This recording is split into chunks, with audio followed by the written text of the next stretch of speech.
Hey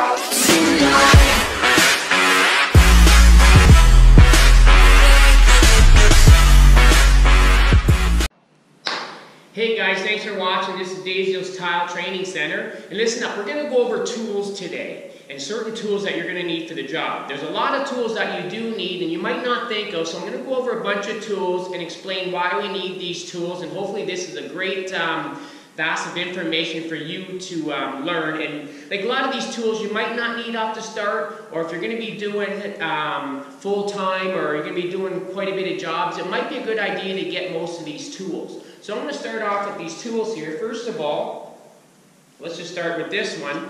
You're going to need this tool here. It's just a hacksaw, and it's actually to cut metals in your 45s. You might want to use these because you're always going to be dealing with metals. Second of all, you're going to want to get yourself an angle grinder, because a lot of times too, if you're dealing with heavy water saws and the cuts are always being hit because they're not so clean, but you can get them pretty clean, you might want to use one of these. It's an angle grinder, and remember, a continuous rim. A continuous rim, and then you got a turbo rim with little notches in it. Those seem to chip tiles more easily, where a continuous rim can get you a more cleaner cut. And it's a 4.5 inch diamond blade and an angle grinder itself. This tool here is probably about 40 bucks. It's a cheap one, and I don't like to go with the expensive ones because you know what, these only last for so long and they burn out, and they're just as good as the other ones. And then the diamond wheel itself, these things can run from $30 and down. I actually found a really good deal on these ones. I've been using these ones for a while. They're only about 6 bucks, but they really do a good job, so why not use them? So in the end, you might be spending 50 bucks for this tool here. You're going to want chalk and a chalk line, because you're always going to be snapping your line, so always remember to get chalk. And it's not a bad idea to actually get a couple different colors, because sometimes if you're not square and you want to re-snap the line, it's a good idea to actually use a different color just to make sure you're going to stay on that one line and you're not going to get confused with two different lines with the same color. You're going to need a measuring tape. You always need a measuring tape to measure, so remember that. A suction cup. Suction cup is great, especially for clean tile. Like sometimes they don't work for like tiles that are really porous. You're not going to be able to get that suction, but when you're dealing with a tile like this, it's great to have, because when you're setting your tile, you want to be able to pop it up without losing its suction. Because if you actually use a trowel and you want to pry on this and you're pushing down on the other tile, you're actually disturbing the other tile, pushing that one down. You're never going to seem to get it level. So if you use a suction cup and you actually suck it up to the other tile to level it off, great tool to have. I would say suggest definitely get yourself a suction cup, and these things are maybe $15, $10. You're going to need the hammer. You're always going to need a hammer on the job for certain little things. You might have screws or something that's popped up on the floor or the walls or whatever. You're going to need the hammer. Pry bars. Get yourself a pry bar. They always come in useful. You never know what's in the way or what you're going to have to pry up. Get yourself a pry bar. A little scraping tool. It's great to scrape off. You never know if you have chips in the wood or the concrete. You got little scrapes or divots in the concrete. Scrape the floor up. Good tool to have. This is just a little side cutter blade. I like to use this for pipes or whatever. Like if I'm going into a bathroom or a shower and they have the pipe sticking out the floor before I do the absoluter system, I like to cut this level to the floor before I start. So it is a great tool to have. Little saw there. Silicone gun. You'll definitely need one of these, especially silicone showers, or if you're tiling up the tubs or doors, entry doors. You're always going to have to silicone those doors. So get yourself a silicone gun. Trowels. You're going to need a bunch of different sizes of trowels. This is actually a Curdy trowel. This is a quarter trowel. This is a Curdy trowel. This is the Dietra trowel. This is a 3/8 by 3/8 trowel. And another quarter trowel. But you're going to need 1/2 inch and so forth. So it's always good to get a different size notch trowels, because like I said, when I was doing the bathroom floor, when you're dealing with bigger size tile, and nowadays they're getting bigger, you want to go with like 1/2-inch tiles or better. So it's always good to have those notch trowels available, so when you need them, you have them. When you're doing little backsplashes, say by 3x6 tiles or mosaics, 1/4 inch is fine, or even use a Dietrich trowel, because some of the tiles are really thin, so you don't want all that mortar coming out of the grout joints, because it's just a pain in the butt to clean up. Put those aside.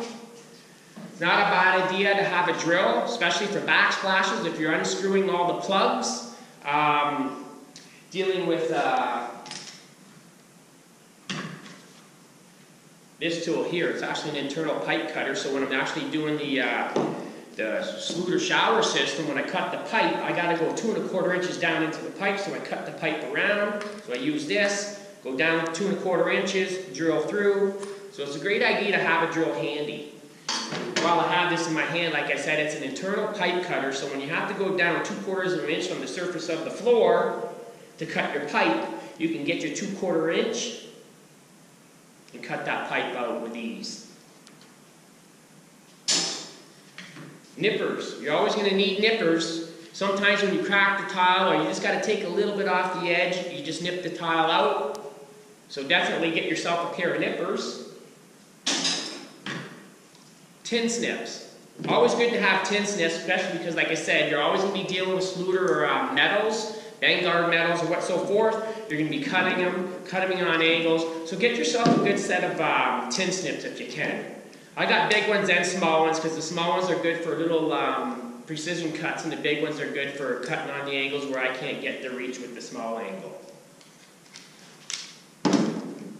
Sponge. Always good to have a sponge to clean and grout. So get yourself a good sponge. Rubbing stone. Great stone to use. And actually, when you're score cutting the tile and you have a sharp edge, it's a great idea when you score cut this tile just to rub that edge down so it's not so sharp. And another great way to use this is actually when you're using your water saws. Sometimes your water saw blade gets clogged up with the porcelain dust in the pores, and it gets really hard to cut your water saw or cut your tile with the water saw. So if you actually just take slivers off with this, run it through the water saw a couple times, your blade will be like new again. So keep that in mind. Always great to have a nice little rubbing stone handy. Drill bits. You're going to need these for actually cutting holes around pipes and tubs. If you're tiling, the tub is here and you got the faucets here, you're going to want to have these pipes to cut the hole, because a lot of times the flange are really tight around the pipe. So you want to make sure you get as close to the pipe as possible when drilling with these. And these are just diamond bits. Get yourself a couple of those if you can. Margin trowel, you'll need this for your mortar and your grouts mixing. You'll always need one of these, so definitely get yourself a margin trowel. A little square.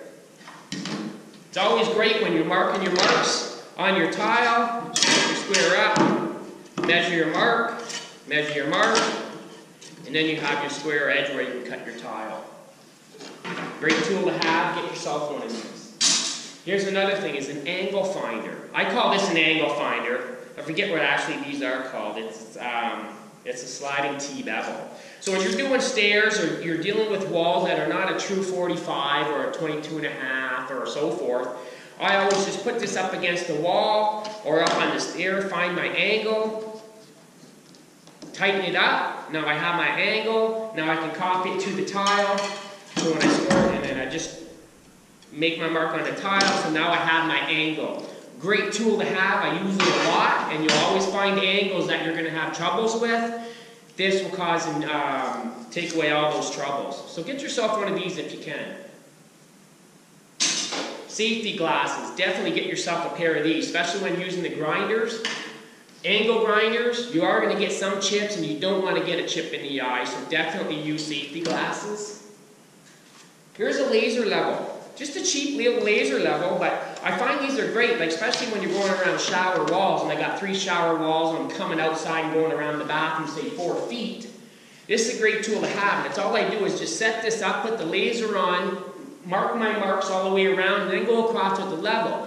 Because I'm telling you, most of the time, you could be just out a hair, and if I go all the way around that bathroom, come to the other end, I could be out at least 1/4 of an inch from end to end. So it's really great to have a laser level handy, and I like to use this actually when I start my tile on my shower floors, that I have a true level line. I mark my lines across the wall, then I pencil them in with my level, and it's great to have. You stay on your line, you'll be fine, you'll be level. Get yourself a little laser level. It's not, they're not that expensive. It's only about 50 bucks.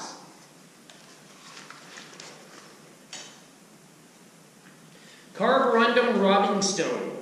This is what I use actually if I'm skim coating the floor, and sometimes you're going to get the trowel marks. Actually, when you skim coat across the floor, you'll get a little mark with mortar, you know, a little mortar edge. So the next day when it dries up, you just grab the rubbing stone, rub it out, you're good to go.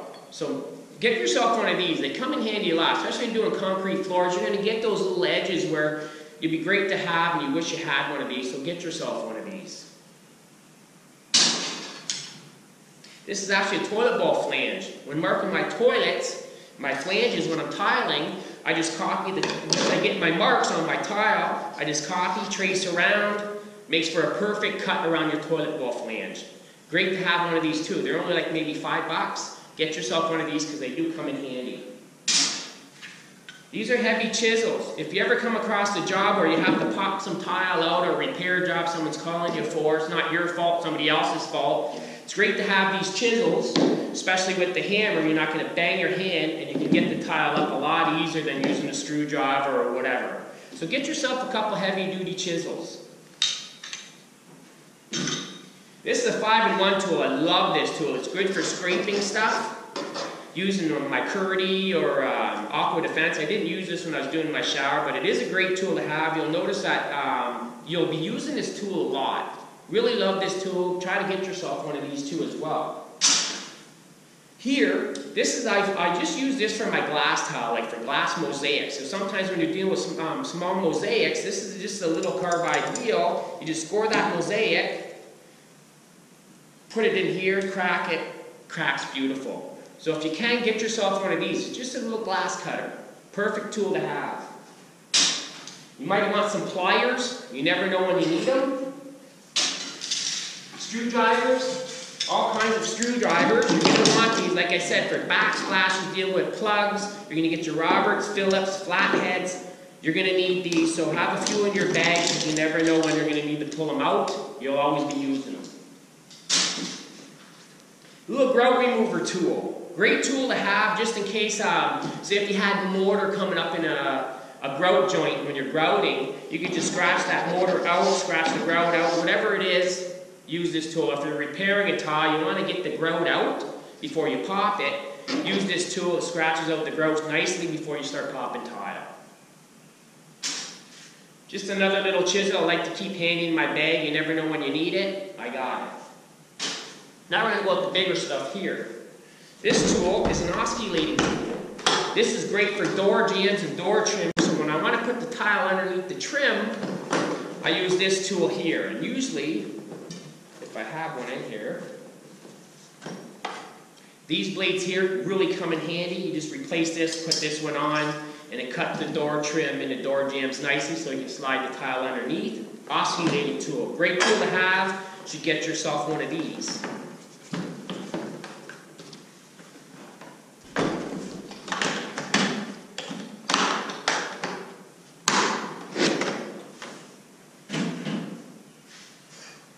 It's always handy to have a trouble light around because you never know when you're dealing in dark spaces. And most of the time when in new construction, a lot of times lights aren't in the bathrooms. So it's good to get yourself a little trouble light so you can see. Skill saw. When doing underlay or certain types of wood you got to cut out, great to have a nice skill saw handy so you can do the job correctly.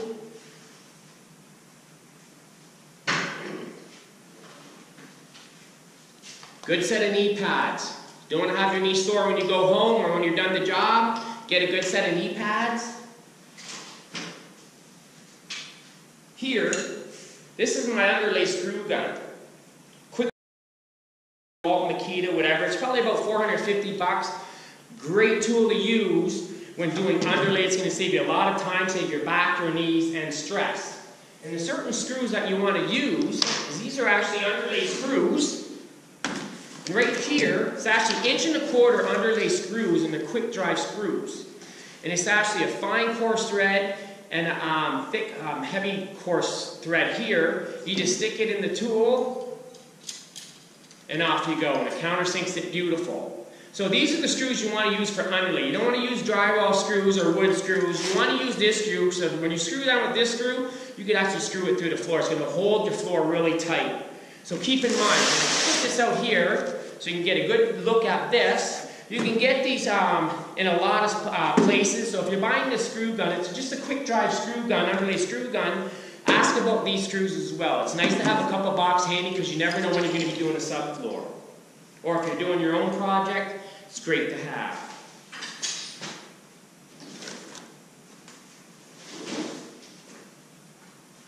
Levels. You're going to need them.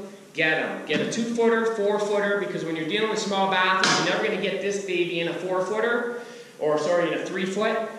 From wall to wall, you're going to need a small level, going up, down, backsplashes. Good levels to get.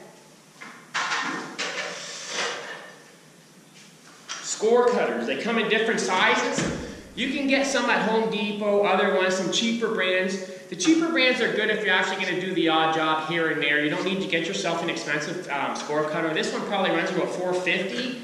You can get these bigger, smaller, but it's a good idea if you're going to be doing tile for a living, get yourself a couple of good score cutters, big ones and small ones, because you don't want to deal with the big score cutter if you're dealing with small tile. Spacers. You can get these in different sizes too. These are 1/16. I like to use these. You get them in 1/8, you can get them in 1/4, whatever. But like I said, the only reason why I use spacers is for the walls. I don't believe using spacers in floors because you measure them in the grout joint and tiles come in different sizes. So when using spacers, if you're not going to follow your line, you're going to have a really big problem using spacers on the floor. So I don't believe in the floor, but I use these for walls because why? Tiles will sag and drop. So that's why spacers are invented, because it's for actually wall tiles or dealing with tiles that are on the wall, so to stop the tile from sagging. You want to use the spacers and then to maintain your grout joint. Get yourself a few of these. You're going to need yourself a good drill for mixing mortars and grouts. This is a D-Link drill. You want to get yourself a nice paddle one so it'll really mix the mortar and the grouts nicely. It's probably run you about $170 to $200 for this, and maybe about $25 for one of these. I've tried the box mixers. I don't really like the box mixers too much. It just seems like it takes a while to mix the grout, where this one really mixes it well. So it'd be not a bad idea to get yourself, actually this is a paddle wand. So get yourself one of these, you're going to need it. Extension cords. I got a few of them, I just brought one out. Great to have. You are going to need those depending on where you work, where you set your water saws up. You're going to need a couple extension cords. Push broom, normal broom. You're going to need these to clean up floors because most of the time your floors ain't going to be clean when you get to the job. Get yourself a couple of brooms. Pails. You're always going to need pails. Get yourself some pails and some grout floats. This one here is a nice soft grout float I really like using. This one's hard and this is more of epoxy grout. You know, I barely ever, like maybe I've done 4 or 5 epoxy jobs in my lifetime in 30 years that I've been doing it. But I do have it just in case. But get yourself a couple good floats. You'll need them. And other than that, I have my water saws. I'm not showing you them here because I didn't want to set them up here. But you do need water saws. So get yourself a water saw or two. Cheap one, expensive one, depending on what you're doing in the trade. Not a bad idea to have. Well, I hope this really helped. And I hope you got a lot of information and tools maybe you didn't think you needed. You do need. So I'm Joe Daisio, your Red Seal Certified Tile Setter.